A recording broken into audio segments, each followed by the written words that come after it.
I'd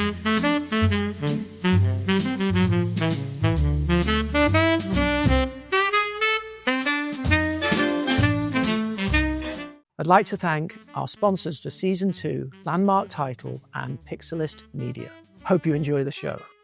Welcome to Season 2, Episode 8 of Ride Around Arcadia and Let's Talk Business. I am so excited today to introduce Blake Marum. He is a Phoenix firefighter, paramedic, and thank you for your service. Thank you. He now runs a company called Doctor Housecalls. We're going to get to that in a bit. But first of all, you've spent the last 25 years helping people. Can you tell me more about that? Sure. In reference to my 25 years, it's all basically been around customer service. So when my business partner and I started to get into the idea of Doctor Housecalls of the Valley, it was based on, again, community service and working with the community that we are living in here. Tell me a bit more about, you speak 25 years, so that's a lot. So I'd break it down into little chunks, really. Sure. First started customer service working in a restaurant when I was younger, right, which then evolved into a customer service position at a car dealership while I was in college. A little bit of bartending, a little bit more customer service, and then I got into the private sector a little bit, customer service, right, and then into the fire service for the last 15 years.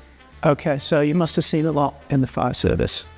I have busy days, long days on the fire truck. Right. 15 years of customer service, providing the community. 7 of those years with Tucson Fire and the last 8 here with Phoenix Fire. And I need to ask you something. Sure. Is it true that you guys just spend all day weightlifting? That's not true. No. Most days are spent driving around the community in the fire truck.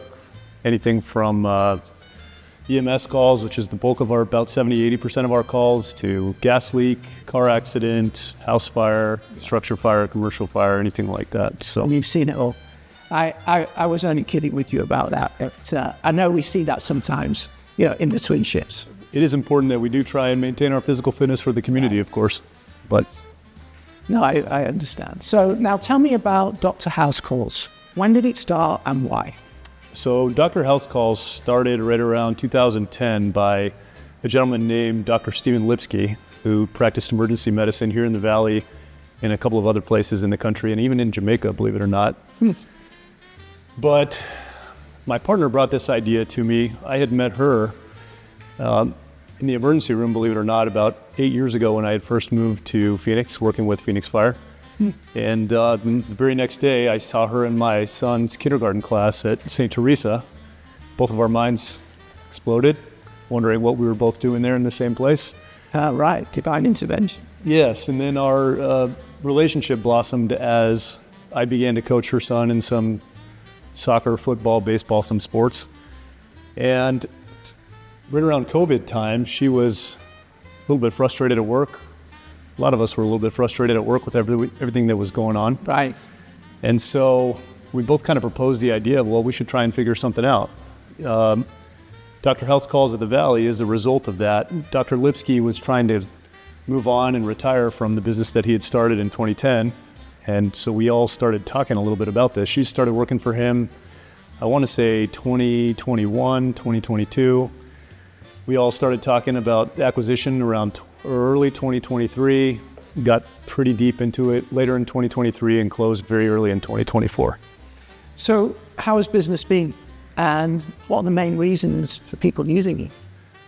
Business has been great. A little bit slow in the summer times. A lot of people that are using our services aren't in the Valley in Phoenix when it's 120 degrees, believe it or not. Right. So we can do some telehealth. We do a lot of that in the summertime, but the bulk of our business is early fall through late spring, and then we calm down a little bit in the summertime. And what kind of things are you attending to? All sorts of things. So primarily in my role, we do a lot of IV therapy and medication therapy in the field. Most of our business takes place in a hotel, in your home, in an office. We've even provided services to people in their vehicles before. Really? We have. And my partner, Dr. Windsor, a lot of her business is telehealth. She's the physician and I'm the paramedic, as you mentioned earlier. Right.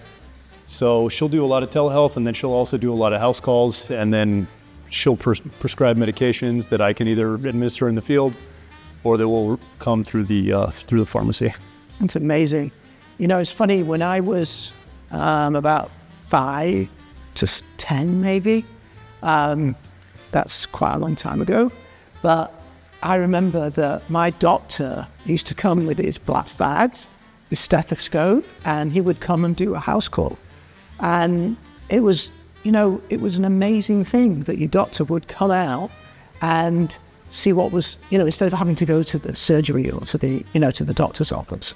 And it was such a great thing. And obviously it's amazing how things become full circle. I mean, I understand with telehealth, that's a whole new thing, but the house calling, I think it's great that we're going back to that, because people really want it. They need it. They do want it. They do need it now more than ever, with the wait at the emergency room, 4 to 6 hours plus. Urgent care is a long wait. So this is a great solution for people that might have a medical need, can't get in to see their primary care physician for 2 weeks, 6 weeks, or they're looking for some help immediately and they don't want to wait in line in the emergency room. Now, obviously what we're doing is not everything can be done in the home or in the office or in your hotel. Some things still need the emergency room. Right. But a lot of the services that we can provide do provide an alternative option for people in their homes. I think it's really great. I really do. I commend you for it. I think it's a great business. Okay, so moving to Arcadia.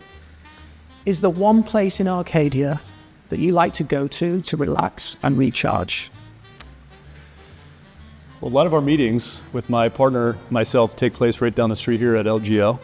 It's a great place. And then Pustino has an outside garden there. So either of those places are top of our list for a little rest, relax, recharge, and try and have a couple meetings, knock a few things out for work. Yeah, no, I agree with you. And actually that's going to lead to one of our quick fire questions, which I'm going to ask you in a minute. But if I gave you keys to one house in Arcadia, what would it be? That's a great question. Let me think on that one for a minute. Can we circle back to that? Yeah, that's fine. So quick fire, LGO or Postino? LGO. Okay. TV or hike? Hike. Movie or music? Music. Take out or eat out? I prefer to cook. That's great. So we're going back. Keys to one house in Arcadia, what would it be? It's free. You can choose anything you want. There's so many great houses to choose from in Arcadia. What style would you like? You know, off of 56th Street, just south of, I should say just east of the park, and it's just west of the golf course. There's a little street just to the east of 56th. I can't remember the name of it. Might be Orange?